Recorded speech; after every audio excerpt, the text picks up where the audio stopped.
بسم اللہ الرحمن الرحیم۔ السلام علیکم ورحمۃ اللہ وبرکاتہ۔ آج ہم کریں گے انشاءاللہ تعالی سبق نمبر ہے ہمارا 13 اور آیت نمبر ہے 81 سے 86 تک کریں گے سورۃ البقرہ کا لفظی ترجمہ اور آسان تفسیر کے ساتھ۔ تو آپ سب سے چھوٹی سی ریکویسٹ ہے، اگر آپ ہمارے چینل میں آنے والے نئے ہیں تو آپ نے ہمارے چینل پیغام قرآن و اسلام کو سبسکرائب ضرور کرنا ہے اور لائک بھی کرنا ہے اور شیئر بھی کیا کرے، تاکہ آپ کی وجہ سے اگر کوئی قرآن کا فہم حاصل کرتا ہے تو وہ آپ کے لیے بھی صدقہ جاریہ ہوگا اور ہمارے لیے بھی صدقہ جاریہ ہوگا انشاءاللہ۔ آئیے سٹارٹ کرتے ہیں لفظی ترجمہ اور آسان تفسیر کے ساتھ۔ بلا کیوں نہیں، من جس نے، کسبہ کمائی، سیئۃً کوئی برائی، وَأَحَاطَتْ اور گھیرے میں لے لیا، بِہِ اسے، خطیئتہ اس کے گناہ نے، فَأُولَئِکَ تو وہی لوگ ہیں، اصحاب النار آگ والے، ہم وہ، فیہا اس میں، خالدون ہمیشہ رہنے والے ہیں۔ کیوں نہیں، جس نے برائی کمائی اور اس کے گناہ نے اسے گھیرے میں لے لیا تو وہی لوگ آگ والے ہیں اور وہ اس میں ہمیشہ رہنے والے ہیں۔ یہاں پر جہنم میں جانے کا اصول یہ ہے کہ جس کے نامہ اعمال میں برائیاں ہی برائیاں ہوں گی، اس کے ساتھ کچھ نیک عمل بھی کیے ہوں گے، تو وہ اعمال بے حیثیت رہیں گے اور انسان ہمیشہ کے لیے جہنم رسید کر دیا جائے گا۔ یہاں پر ہے، نجات تمہاری تمناؤں پر نہیں ہے بلکہ نیک عملوں پر ہے۔ جو شخص مر گیا، اس کے پاس کوئی نیکی نہیں، بدیاں ہی بدیاں ہیں، تو وہ ہمیشہ کے لیے جہنم میں رہے گا۔ تو آگے ہے یعنی کہ جس نے کوئی برائی کمائی، کیوں نہیں جس نے برائی کمائی، یہاں پہ سیئۃً سے ہے کہ جس نے کوئی برائی کمائی اور اسے گھیرے میں لے لیا اس کے گناہوں نے، تو وہ گناہ ہیں جن پر عذاب کا وعدہ ہے۔ یہاں سے مراد شرک ہے، اور ہے وَأَحَاطَتْ بِهِ خَطِيئَتُهُ تو اس کی خطاؤں نے اس کو گھیرے میں لے لیا، یعنی وہ اپنے گناہوں کے ساتھ مر گیا۔ اس کا مطلب یہ ہے کہ برائیوں نے اسے اپنے گھیرے میں لے لیا، یعنی جس کے گناہوں نے اسے گھیرے میں لے لیا، یہ گناہ شرک ہے، اس لیے کہ مومن موحد کا گناہ اسے ہر چہار جانب سے احاطہ نہیں کر پاتا۔ فَأُولَئِکَ أَصْحَابُ النَّارِ تو وہی لوگ آگ والے ہیں، وہ اس میں ہمیشہ رہیں گے۔ شرک ایسا گناہ ہے جو ہمیشہ کے لیے جہنم میں رہنے کا سبب بنے گا، جبکہ اہل توحید جہنم سے نکال لیے جائیں گے۔ اہل سنت و جماعت کا یہ عقیدہ ہے کہ جہنم ہمیشہ کے لیے صرف کافر و مشرک ہی رہیں گے۔ تو یہاں پر آگے ہیں ہم فیہا خالدون کہ وہ اس میں ہمیشہ ہمیشہ رہیں گے نا، وہ اسے کبھی نہیں نکالے جائیں گے۔ آگے اللہ سبحانہ تعالیٰ فرماتے ہیں والذین اور جن لوگ آمنوا ایمان لائے، وعملوا اور عمل کیے، الصالحات نیک، اولئک وہی لوگ ہیں، اصحاب الجنہ جنت والے، ہم وہ فیہا اس میں، خالدون ہمیشہ رہنے والے ہیں۔ اور جو لوگ ایمان لائے اور نیک عمل کیے وہی لوگ جنت والے ہیں اور وہ اس میں ہمیشہ رہنے والے ہیں۔ اب یہاں پر ہے کہ جو لوگ ایمان لائے اور نیک عمل کیے وہی لوگ جنت والے ہیں اور وہی لوگ اس میں ہمیشہ ہمیشہ رہیں گے، کہ والذین آمنوا کہ جو لوگ ایمان لائے، وعملوا الصالحات اور نیک عمل کیے، کہ جو لوگ اللہ تعالیٰ اور اس کے فرشتوں اور کتابوں اور رسولوں اور آخرت کے دن پر ایمان لائے اور نیک عمل کیے۔ کوئی عمل صالح نہیں ہو سکتا جب تک خالص اللہ تعالیٰ کی رضا اور محمد صلی اللہ علیہ وسلم کی اتباع نہ ہو۔ اولئک اصحاب الجنہ کہ وہی لوگ جنت والے ہیں۔ اللہ تعالیٰ نے جنت ان لوگوں کے لیے بنائی ہے جو اللہ تعالیٰ کو، اس کے احکامات کو جو ہے نا مانتے ہیں، دل سے مان لیں اور اس کے مطابق عمل کریں۔ ہم فیہا خالدون اور وہ اس میں ہمیشہ ہمیشہ رہیں گے، یعنی کہ آخرت کی جزا دائمی ہے، ہمیشہ کی ہے۔ یہاں پہ سیدنا عبداللہ بن عمر نے بیان کیا کہ رسول اللہ صلی اللہ علیہ وآلہ وسلم نے فرمایا جب اہل جنت جنت میں اور اہل جہنم جہنم میں ہو جائیں گے، داخل ہو جائیں گے، تو ایک آواز دینے والا ان کے درمیان کھڑا ہو کر پکارے گا، اے جہنم والو اب تمہیں موت نہیں آئے گی، اور اے جنت والو تمہیں بھی موت نہیں آئے گی بلکہ ہمیشہ یہی رہنا ہوگا۔ یہ بخاری کی روایت ہے، اس کا نمبر ہے 65 اور 44۔ آگے اللہ سبحانہ تعالیٰ فرماتے ہیں وَإِذْ اور جب اخذنا لیا ہم نے میثاق پختہ عہد بنی اسرائیل سے، لا تعبدون تم عبادت کرو الا سوائے اللہ تعالیٰ کے،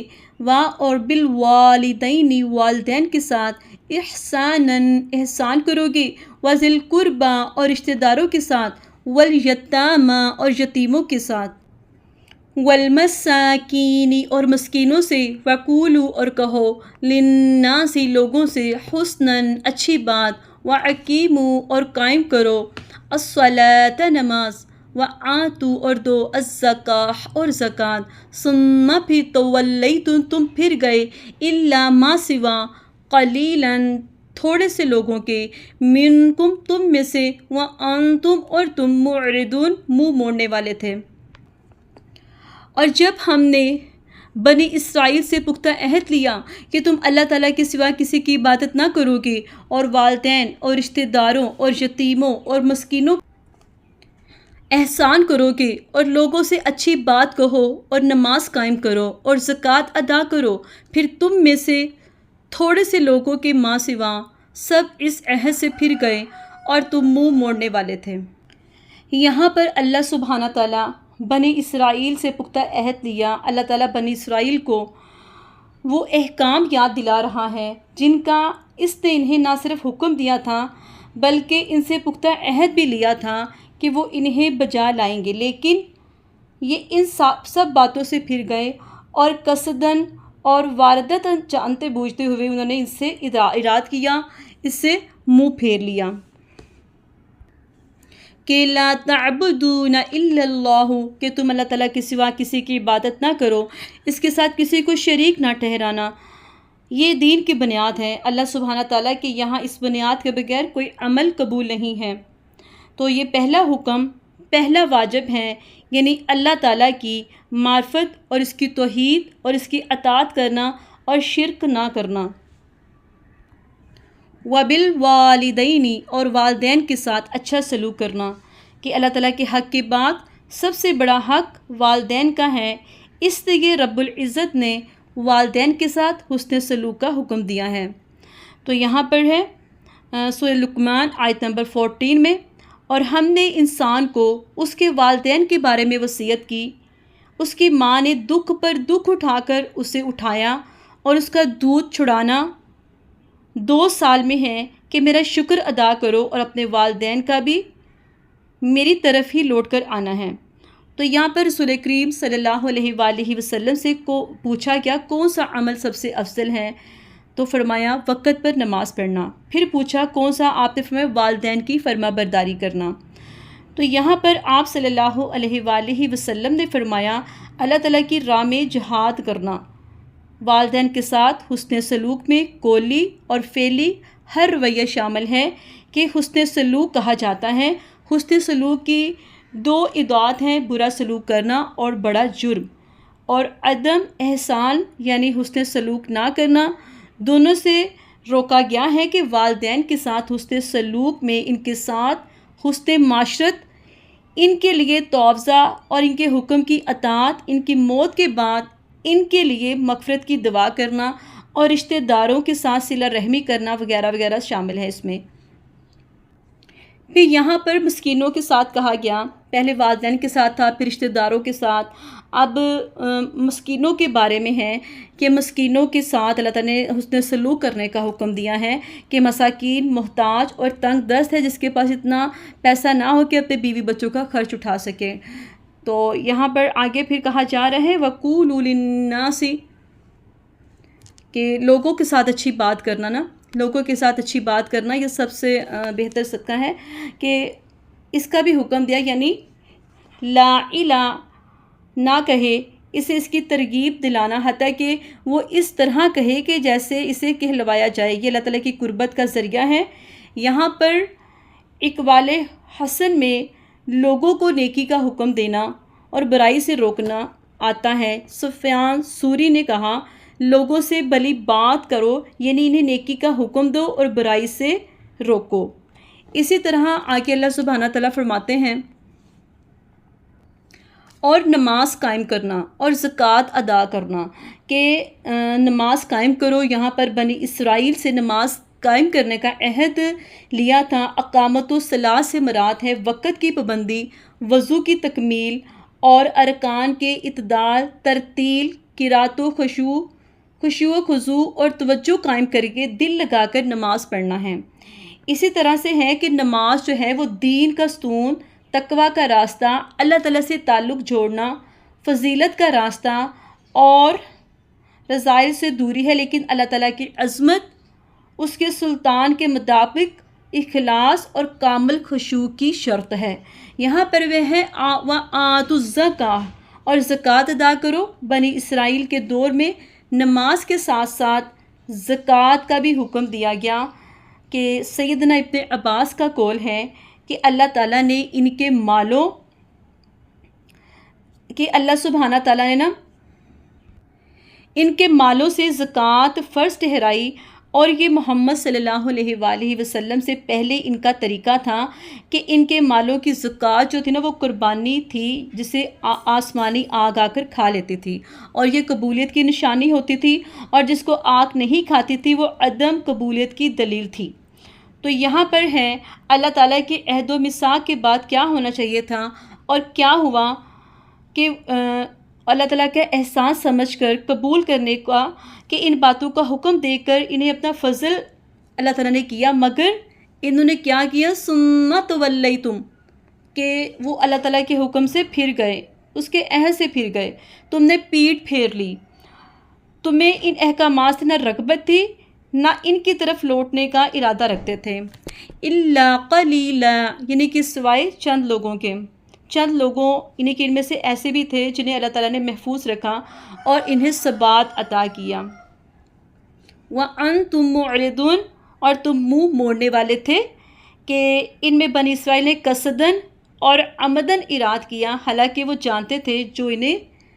دیا گیا تھا وہ انہیں یاد تھا۔ اسی طرح سے اللہ سبحانہ تعالیٰ آیت نمبر 83 میں فرماتے ہیں وَإِذْ، اور جب اخذنا لیا ہم نے میثاقکم، پختہ عہد تم سے، لا نہیں تسفکون، تم بہاؤ گے، دماءکم، اپنوں کے خون، ولا اور نہ تخرجون، تم نکالو گے، انفسکم، اپنے آپ کو، من دیارکم، اپنے گھروں سے، ثم، پھر، اقررتم، تم نے اقرار کیا، وانتم، اور تم خود، تشہدون، تم گواہی دیتے ہو۔ اور جب ہم نے تم سے پختہ عہد لیا تھا کہ تم اپنوں کا خون نہ بہاؤ گے اور اپنے آپ کو اپنے گھروں سے نکالو گے، پھر تم نے اقرار کیا اور تم خود اس پر گواہی دیتے ہو۔